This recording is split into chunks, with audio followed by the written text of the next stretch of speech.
ये जो प्रश्न आप लोग देख रहे हैं अभी रेलवे एनटीपीसी की परीक्षा हुई थी उसमें आया हुआ है।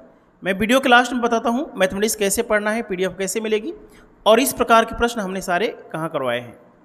ध्यान से देखिएगा। एक नाव धारा के प्रतिकूल, नाव धारा के विपरीत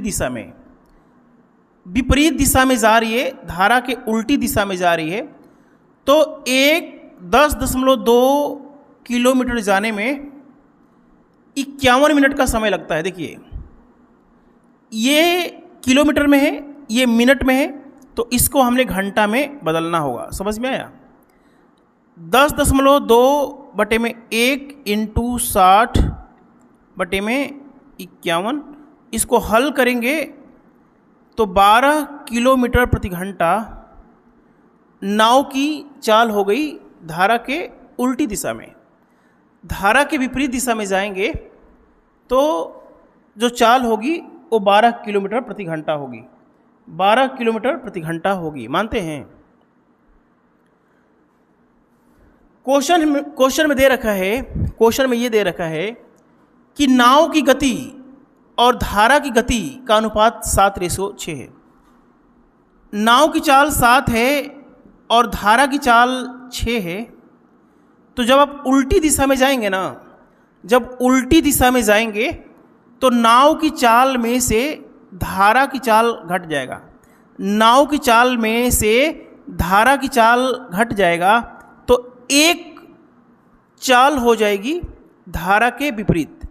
जब धारा के विपरीत जाएंगे तो आपकी चाल हो जाएगी 1, और 1 यूनिट की वैल्यू दे रखा है 12।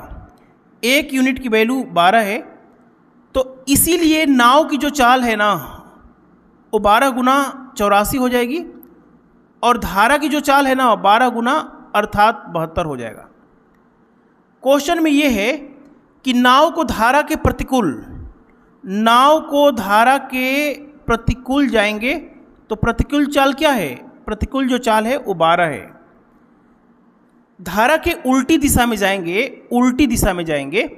तो 12 की रफ्तार से जाएंगे, कितना समय लगेगा? अनुकूल जाएंगे, धारा के अनुकूल जाएंगे, और किस चाल से जाएंगे? नाव की चाल में धारा की चाल जुट जाएगा। नाव की चाल 84 है, धारा की चाल 72 है। 72 और 84 को जोड़ेंगे तो ये हो जाएगा 156। क्वेश्चन ये पूछा है कि ये समय धारा के प्रतिकूल जा रहे हैं तो ये समय दूरी बटे में चाल समय, दूरी बटे में चाल समय, दोनों समय कितने घंटे हुए? अब ध्यान से देखिए, इस क्वेश्चन को हल करेंगे तो टाइम ज़्यादा लग जाएगा। ऑप्शन की सहायता से हमें करना है। देखिए ध्यान से देखिएगा। काश यहाँ पे 18 होता, तो आंसर आ जाता हमारा 1.5।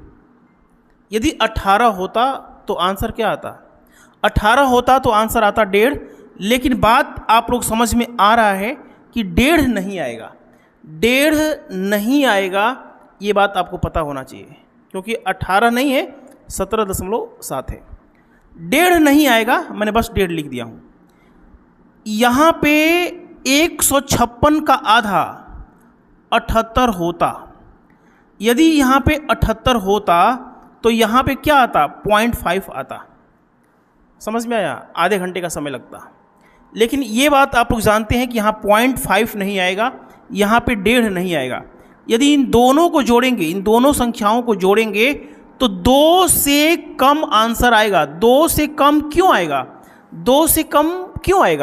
ये 1.5 नहीं है, ये 0.5 नहीं है, ये 1.5 से कम है, ये 0.5 से कम है, तो 2 से कम आंसर आएगा।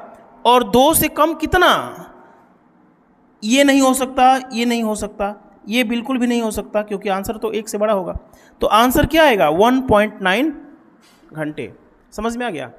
रेलवे एनटीपीसी में पूछा हुआ है, जिसे हमने इस प्रकार के प्रश्न बोट एंड स्ट्रीम, जब funny concept classes app download करेंगे, बोट एंड स्ट्रीम में दूसरी वीडियो देखेंगे तो 25 मिनट पे ऐसा क्वेश्चन हमने करवा दिया है। 650 पेज का पीडीएफ दे रहा हूँ, हाथ से लिखा हुआ, जो फेसबुक पे वायरल हो रहा है। 300 से ज़्यादा रिकॉर्डेड क्लास दे रहा हूँ। हमारा पढ़ाने का तरीका आपको विश्व में सबसे अच्छा लगेगा। धन्यवाद। Funny concept classes app download कीजिए।